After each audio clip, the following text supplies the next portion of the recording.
excess demand, when at a given price market demand exceeds मतलब more to the market supply, it is called the excess demand. जब कभी given price पे demand ज़्यादा होती है market में और सप्लाई कम होती है तो उसे हम कहते हैं एक्सेस डिमांड। एक्सेस मतलब ज़्यादा। अब ये क्या है, इसे डायग्रामेटिकली समझेंगे।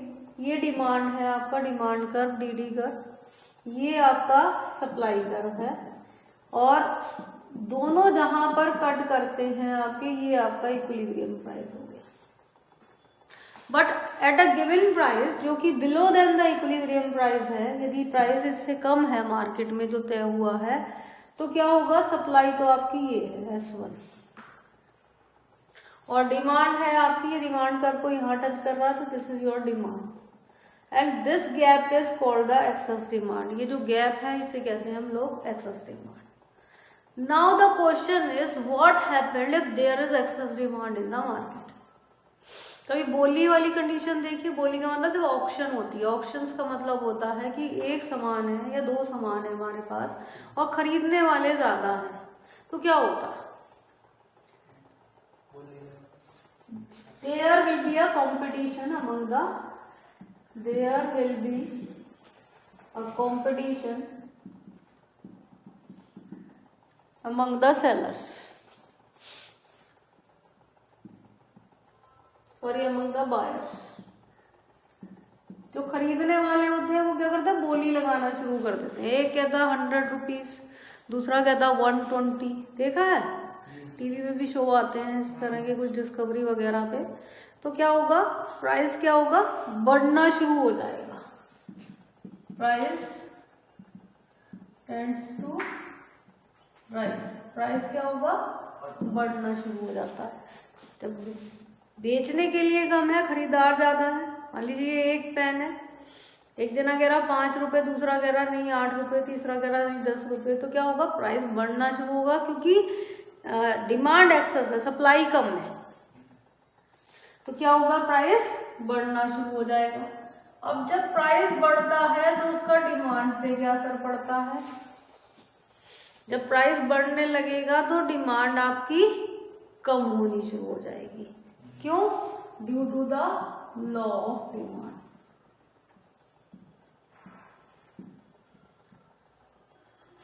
ठीक है, और यदि प्राइस बढ़ेंगे तो what is the effect on supply, supply भी बढ़ना शुरू हो जाएगी।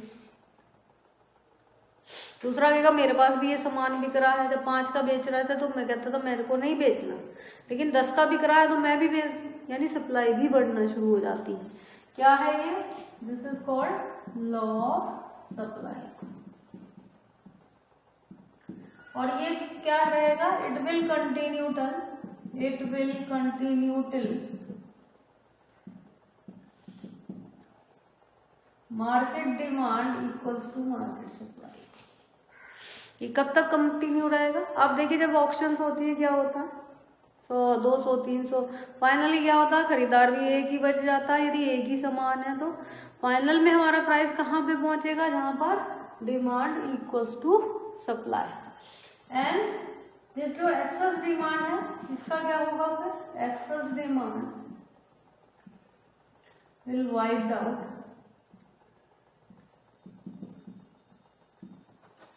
From market.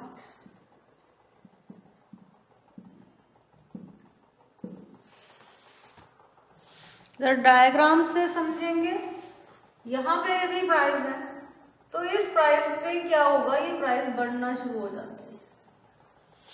प्राइस बढ़ेंगे तो डिमांड आपकी कम होना शुरू हो गई, इस साइड जा रही है, और सप्लाई आपकी बढ़ना शुरू हो गई, इस साइड जा रही है, राइट साइड।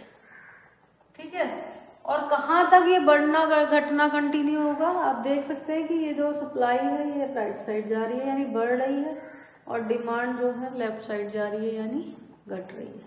ये कहाँ तक कंटिन्यू रहेगा, कि जब तक दोबारा से इक्विलिब्रियम प्राइस पे डिमांड और सप्लाई हमारी बराबर नहीं हो जाती। So it will be continue till demand equals to supply, और फिर से जो ये एक्सेस डिमांड है ये अपने आप ही मार्केट से गायब हो जाएगी और हमारा प्राइस और यही दोबारा यहाँ पे आके तय हो जाएगा। ना next question is explain the chain of effect when demand increases, use diagram. Use diagram, I am making a diagram of increase in demand. पहले किया है बट चेन इफेक्ट नहीं किया अभी तक हमने। यदि डिमांड बढ़ जाती है, अब देखिए यदि इसी प्राइस पे हम देखें तो ये हमारी क्या हो गई, डिमांड एक्सेस हो गई, क्योंकि सप्लाई उतनी की उतनी। न्यूमेरिकली समझ सकते हैं कि यदि डिमांड 100 है और सप्लाई भी 100 है तो ये इक्विलिब्रियम पॉइंट है। लेकिन यदि डिमांड बढ़ जाती है, 120 हो जाती है, तो ये क्या हो गई, डिमांड हमारी एक्सेस हो गई। सो व्हेन, आंसर यहीं से शुरू करेंगे, ये वही वाला है जो अभी हमने पहले किया था। When demand increases, it will be a situation of excess demand।